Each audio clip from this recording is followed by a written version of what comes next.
The point of order. Resuming debate, reprise de débat, the honourable member for Durham.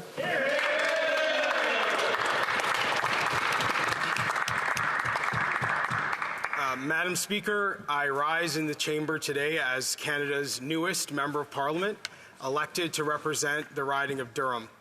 And I have a very clear message to deliver on behalf of my community in Durham. We are tired of the Prime Minister's broken promises. We are tired of the Prime Minister promising to fix this and fix that, and in return what we receive is a life that is harder and more expensive.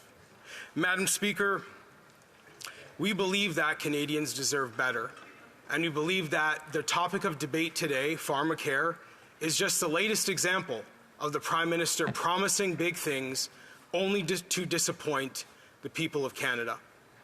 Now, I put my name on a ballot, and I wanted this job as Member of Parliament because despite the Prime Minister's best efforts, I am optimistic and hopeful about the future of this country. I believe that once we have a new leader in this great land, we will see brighter days ahead. And my optimism does not come from these big deficits or these big budget announcements. My optimism comes from my knowledge of the people of Canada and the people of Durham. My optimism comes from people like Kirk Kemp, who runs one of the biggest and most important agricultural businesses in Canada, Algoma Orchards.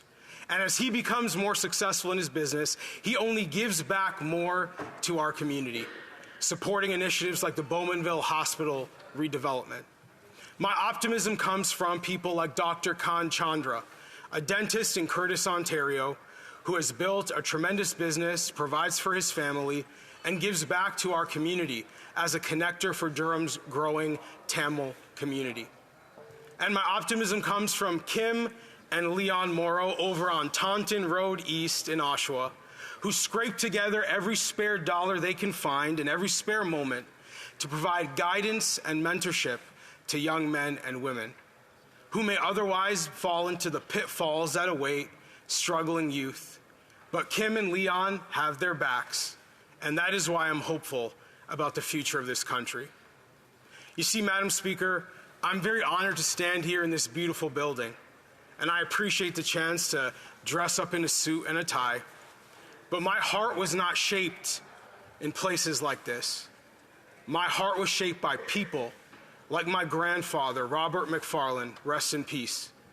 My grandfather, who worked as a school custodian for decades in the Toronto District School Board, a man who swept the floors and mopped the floors, who kept the classrooms tidy, who locked up at the end of the night so that children had a place to learn and teachers had a place to work.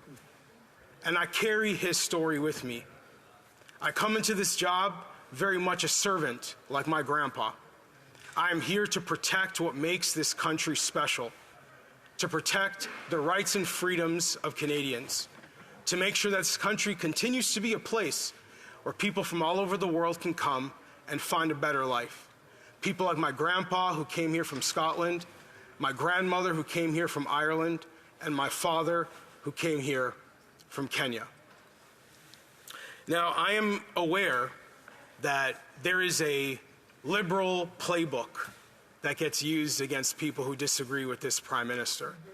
A playbook that likes to marginalize and vilify anyone who has the audacity to stand up and say what is happening in this country right now is not right.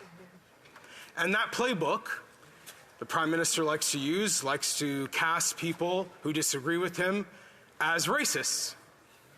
And I would be welcoming the Prime Minister to try that with me. You know, based on our history, I don't think that's going to go so well for him.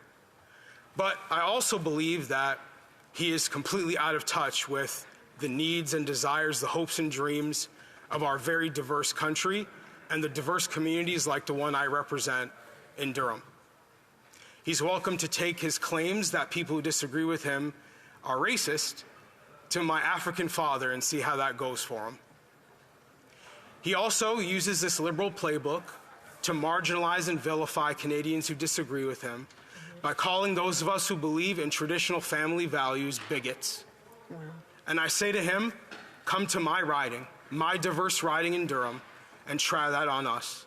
where we have Christians and Muslims, Sikhs, Hindus, and Jews living together, all people who believe that mothers and fathers matter. He's welcome to try that with us.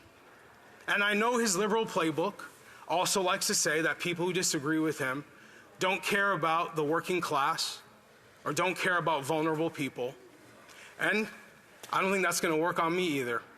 I am not a trust fund baby. Like most people in this country, I have clawed and I have scraped and worked hard for everything that I have. I don't think the Prime Minister can say the same thing.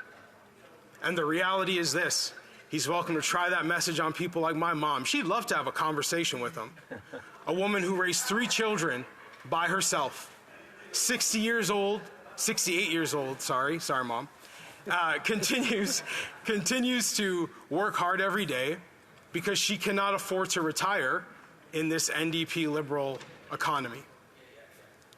The liberal playbook is not going to work. They can try their greatest hits. Tune up the guitar. Tune up the banjo. The greatest hits aren't hitting anymore.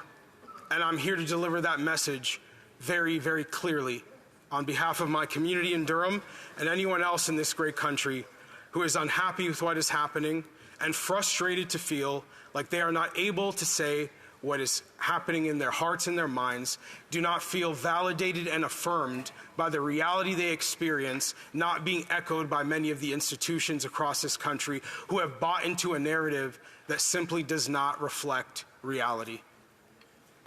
Now, with the remainder of my time, I'd like to also deliver a message to any young men and young women across this country who might hear my words. My presence in this chamber is a glitch in the system. I'm not supposed to be here. When I was 15 years old, I failed the Ontario literacy test. I was labeled illiterate by the Ontario education system. But I'm here. At the age of 30, I was diagnosed with stage 4 cancer. I sat in a recliner with an IV in my arm pumping my body with chemotherapy drugs. I laid on a hospital bed as radiation lasers ran along my spine for months. But I'm here. I took on woke censorship from corporate Canada, looked them dead in the eye, and I'm here. And I've been the subject of hit piece after hit piece from liberal news media. And guess what? I'm here. Yeah.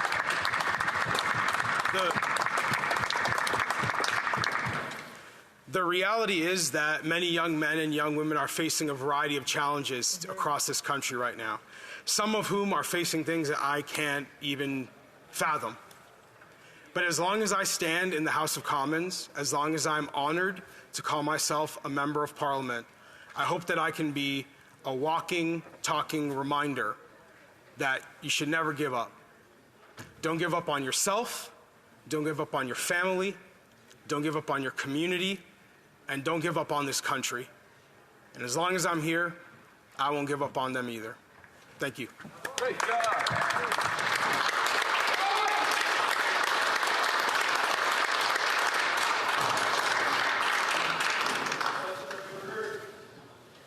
Questions and comments, questions et commentaires. The Honourable Parliamentary Secretary of the Government House Leader. Yes, thank you, Madam Speaker. And I did want to thank the member for sharing his personal stories and to congratulate him on his first speech here in the chamber.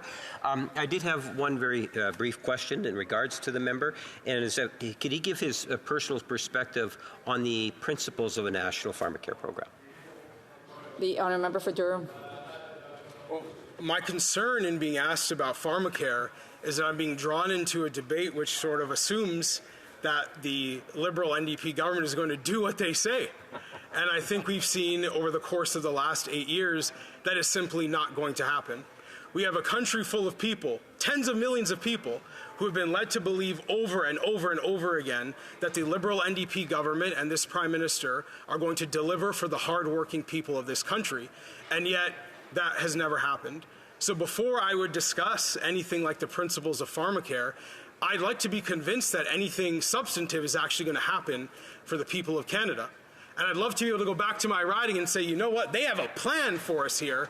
Unfortunately, everything I've seen since I got here last Monday has indicated otherwise. Questions and comments? The honourable member for Courtenay Alberni.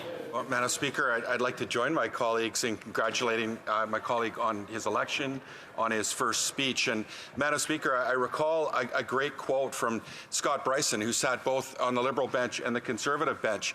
When he sat in this House, he said that regardless, and obviously I don't share a lot of the policies of the Conservative Party, he said, but regardless of where you sit in this House, you can make a huge impact and difference for Canadians. And I hope my colleague will also take that into heart and working collectively with each other to try to find solutions to support Canadians as we walk forward together. But Madam Speaker, to the question of insulin, and I know my colleague cited the delays of the Liberal government, I agree, but does he believe that insulin, free of cost, no charge, would be a benefit to his constituents, and would he be willing to work with us to find a pathway to expedite that? Thank you. The honourable member for Durham. You know, when I was a cancer patient at North York General Hospital and Sunnybrook Hospital, I saw many people in very dire health circumstances, people facing all sorts of challenges, some of whom I shared a cancer ward with. And what was very clear to me is that we need programs that can help people who don't have the money to purchase drugs that they need. What we had in that cancer ward at North York General Hospital was a provincial program to help people afford drugs. And what I continue to be confused about as I hear this debate on pharmacare is why exactly there is not greater recognition of the need to work with the provinces in order to solve some of these problems. I saw people right beside me hooked up on the same IVs as I was, getting their bodies pumped with chemotherapy drugs, who depended on those provincial programs in order to get the health care that they needed. And what I worry about, and I think my fellow cancer patients at North York General Hospital would worry about, including cancer patients all across this country, is whether this is a matter of creating more bureaucracy here in Ottawa, or if we're actually concerned with providing people with what they need at an affordable price. Questions and comments? Questions et commentaires. A brief question. The honourable member for Cumberland Colchester. Thanks very much, Madam Speaker, and thank you to my colleague from Durham for his fantastic speech. You know, you've had the opportunity to knock doors very recently, and I wonder if you can enlighten the House of the issues that you... To address questions and comments through the chair and not directly to the members. I apologize to you. Is caught up in the moment, Madam Speaker. If the member through you, Chair, Madam Speaker, could elaborate on the issues that he heard knocking on the doors in his most recent election for all of Canada to understand what the issues are out there, Madam Speaker. Thank you. The honourable for Durham has a brief question, please. He's got 50 seconds to respond. The short answer to my colleague's question is simply affordability. People from all ages, whether they be seniors concerned about their pensions not being able to afford a good quality of life, people my own age living in their parents' basement hoping to move out and start a family one day, across generations, across cultures, across languages. What is uniting Canadians right now is concern over affordability and concern over whether the NDP Liberal government can actually make life easier so we can move forward in our lives in this country. Thank you. Resuming debate, the honourable